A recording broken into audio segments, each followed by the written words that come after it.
Hey y'all, howdy. Welcome to One for the Books. I'm Sandra Broadwell, and today I'm doing something I've never done before, which is a blind date with a book. If you have no concept of what this is, basically it's when you go into a bookstore or a library, and usually the bookstore sellers or the librarians will have wrapped some books in brown paper packaging so that you don't know what they are, and then they just write a little description on the outside to intrigue you, but you have to take the book home without knowing what's exactly is in store. So I have had this one that I picked up from Half Price Books for quite a few months now.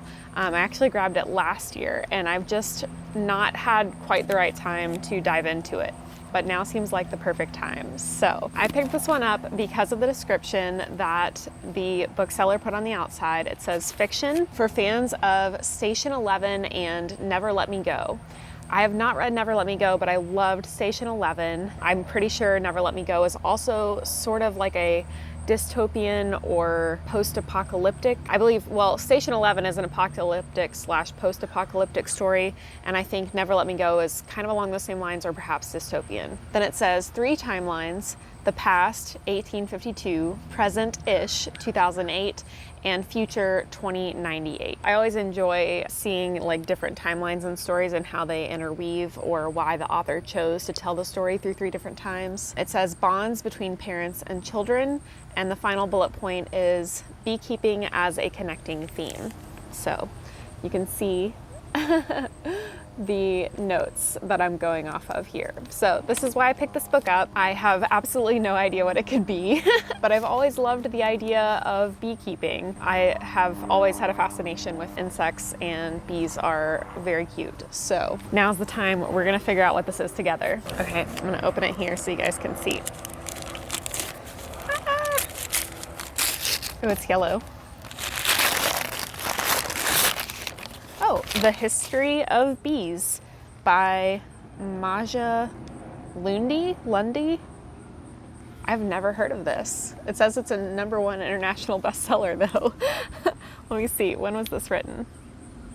Oh, it says copyright 2015. All right, description on the inside. This is an adorable cover. Oh my gosh, I really love it. Okay, but I'll read you guys the actual description. England, 1852. On the edge of self-destruction, William is a biologist who has chosen the mundane life of a seed merchant over higher callings of science and discovery. Yearning for the attention and approval of his eldest son, he sets out to build a new type of beehive, one that will give both him and his descendants honor and fame. United States, 2007. George, a beekeeper in rural Ohio, has proudly preserved the family traditions passed down from one generation to the next, even as he fights an uphill battle against modern farming. He hopes that a stubborn and rebellious son will be their bee farm's salvation, but as rumors of mysterious bee disappearances spread throughout the country, George fears losing his livelihood, his family, and the only future he knows how to create. China, 2098. For 12 hours each day, Tao and countless fellow workers hand-paint pollen onto fruit trees now that bees have long since disappeared. She thinks only of giving her son a better future, but when he is taken away by the authorities after a tragic accident, she sets out from her small village on a grueling journey to Beijing to learn his fate, no matter the cost. Haunting, illuminating, and deftly written, The History of Bees marries these 3 powerful narratives into one gripping and thought-provoking tale that is just as much about the powerful bonds between children and parents as it is about our very relationship to nature and humanity. Okay, color me intrigued. I will be reading The History of Bees this month, and I will update you guys as I go throughout, maybe at the end of each of the 3 sections, if they're split up into sections like that and don't all weave together. Yeah, and I'll let you guys know how it's going.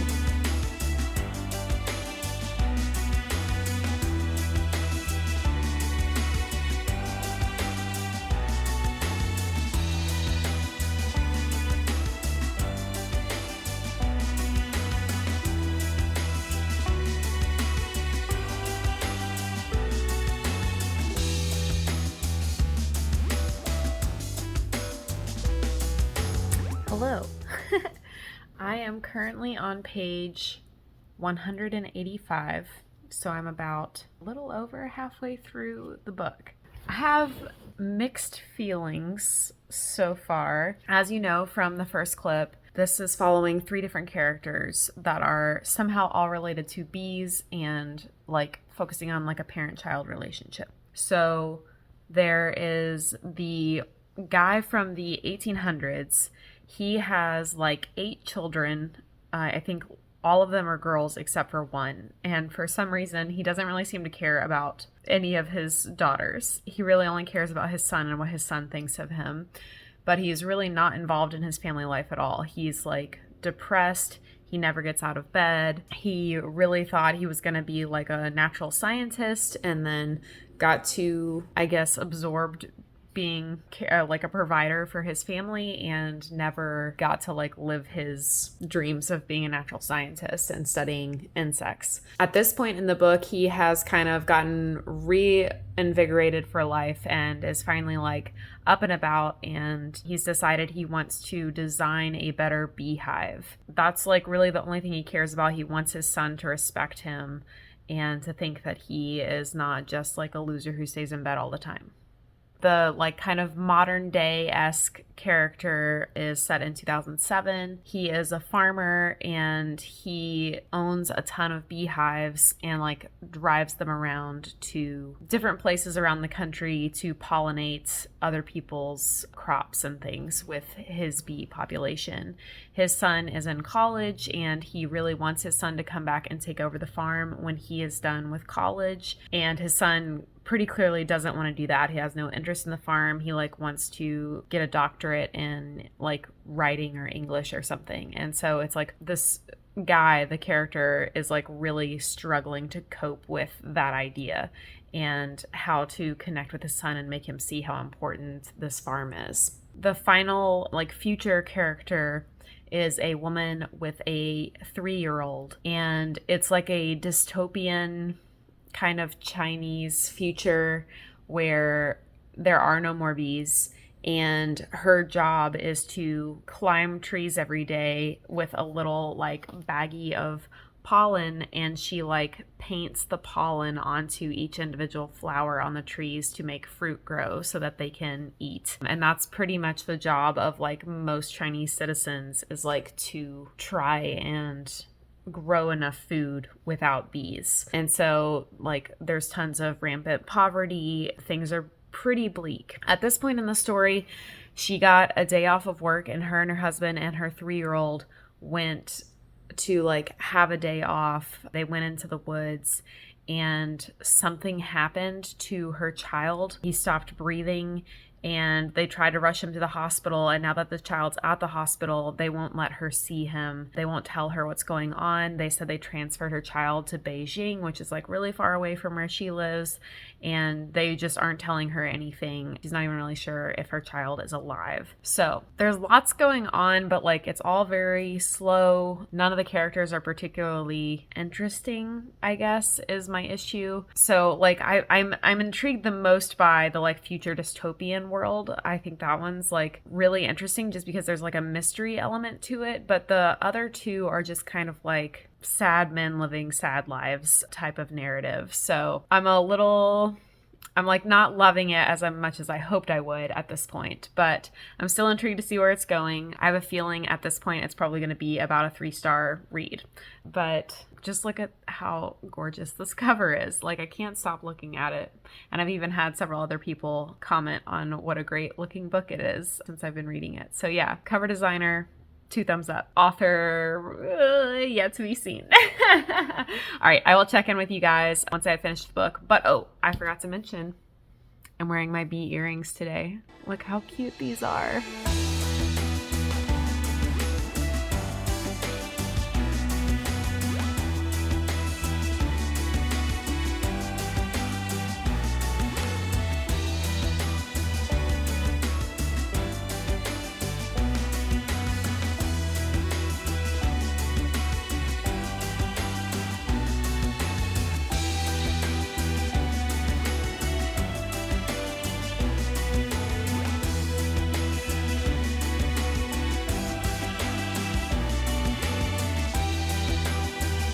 Okay, so I finished the book earlier today and I'm feeling pretty fine about it. It was a very fine book.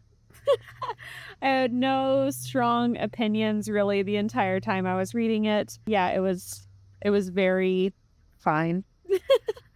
I will say I still thought the dystopian timeline, the future timeline, was the most interesting, but I didn't really love the way that it wrapped up. I felt like it wrapped up a little too cleanly. But that basically ended up being like mostly a story about a mother trying to find her child who had been disappeared by the government. It did have an overall hopeful tone at the end, even though it was very bleak and dark.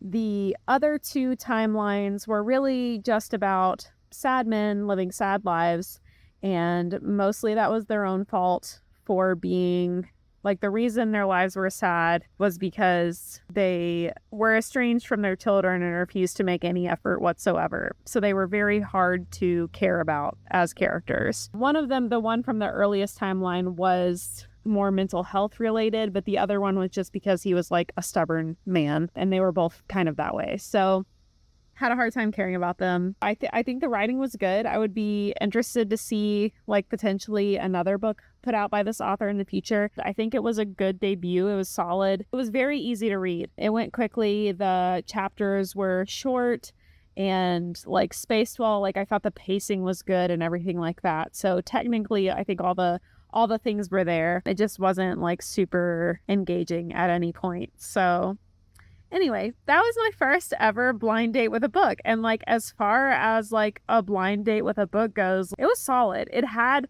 all the elements that I think could have been really successful for me. And again, it said on the cover, and like, again, one of the reasons that I picked it up was because it said for fans of Station 11.